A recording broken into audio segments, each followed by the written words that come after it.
Thanks for clicking. The Toronto Regional Real Estate Board just released its data for the month of August, showing a market that is slowing down and fast. And the data came on the same day that the Bank of Canada made its announcement that it would be holding on interest rates, an announcement that was no doubt a big relief to the real estate industry. That is great news. Indeed, as of late, Royal LePage CEO Phil Sober, ever the optimist, to put it nicely, said that the rate hikes had put the GTA real estate market in a catatonic state, and that the market is likely to remain tepid going forward. We're in a lot of trouble. However, that catatonic state and the price drops which accompany it come amid a new report from Desjardins, which says that even if Toronto's housing market crashes, even if we see major substantial price drops, affordability won't be getting much better. And given how much we've heard this year about the affordability crisis facing Canada, this is definitely not good news. So what I want to do today is go over Toronto's real estate data for the month of August, take a look at this report coming from Desjardins, and then discuss what to look for next. Speaking of next, Bank of Canada Governor Tiff Macklem is set to speak later on today, and he'll no doubt be addressing the bank's hold that was announced yesterday. We'll obviously have an update out on that speech on this channel. Click like and subscribe if you want to get that update, but for now, let's get into this data.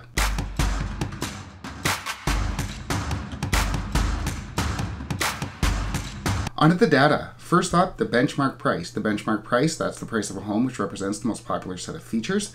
The benchmark price fell in August.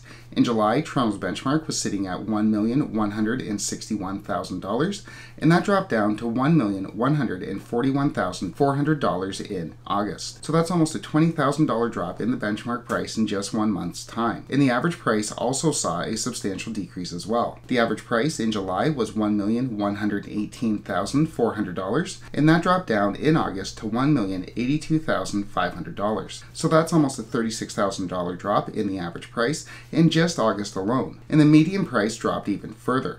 The median price, if you'll remember, that's where half as many homes sell over that price and half as many sell under that price.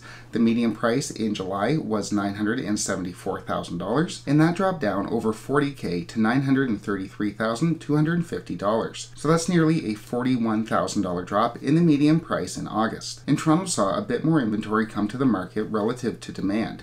If we look at the months of inventory measurement, the MOI, which measures if no more homes came to market, how long would it take for Toronto to completely run out of homes for sale?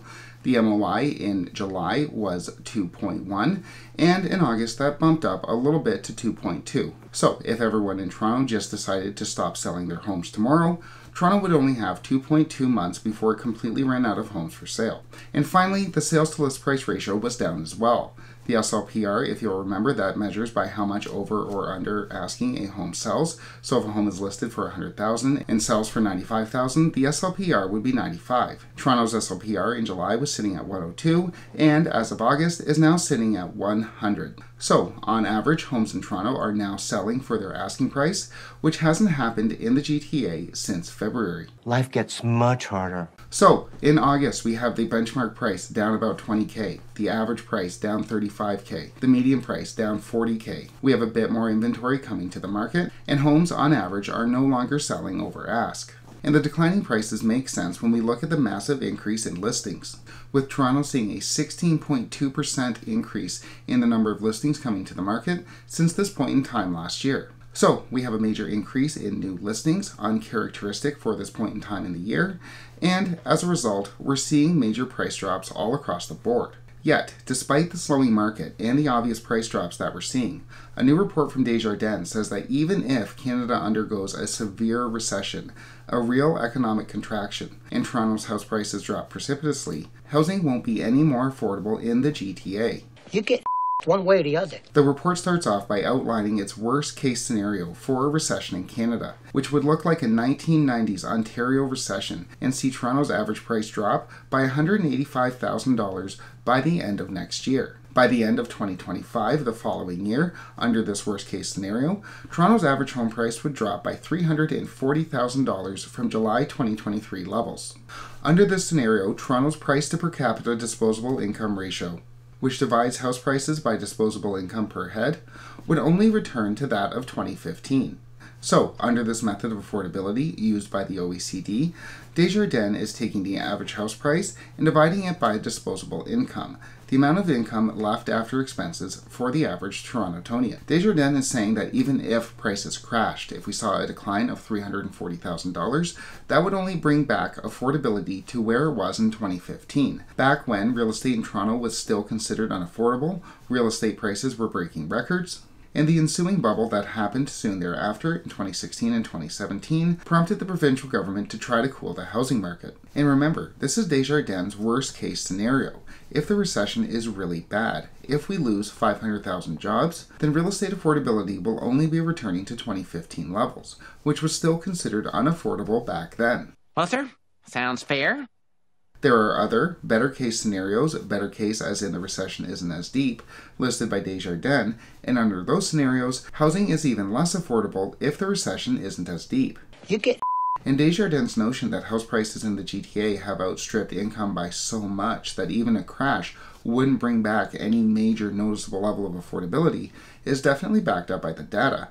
If we look at Stats Canada, the average income in Toronto since 2015 has only risen by about $6,000.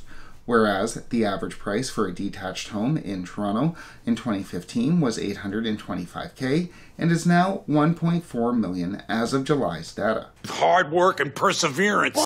As such, Desjardins says this is a very, very difficult starting position for first-time homebuyers and definitely presents a problem for policymakers. And I think this is a good point being made by Desjardins, in that incomes haven't really kept up with real estate prices. And even if we see a major, substantial real estate crash in Toronto, unless incomes increase and increase substantially and quickly, the affordability just is not going to be there. Well, we've talked so many times before on this channel about how the Bank of Canada, the Government of Canada, OSFI, the banks aren't going to let home prices crash, as the banks aren't going to want to see a major substantial decrease in the value of their assets. Desjardins is pointing to the other side of the coin, that even if they do crash, even if we do see a major decrease in prices in the GTA, incomes haven't risen to the point where they would be able to afford those crashing prices. As such, while the powers that be continue to argue over where the responsibility of Canada's affordability crisis lies, the fact remains that house prices in the GTA are indeed unaffordable, and even a major crash in prices won't make them otherwise. With that said, prices are coming down in Toronto. They have been coming down for the last few months, but with the Bank of Canada's rate hold announcement yesterday, it should be interesting to see whether or not they will continue to do so. We'll obviously continue to track Toronto's real estate market on this channel. Click like and subscribe if you want to get those updates, but for now, thanks so much for watching.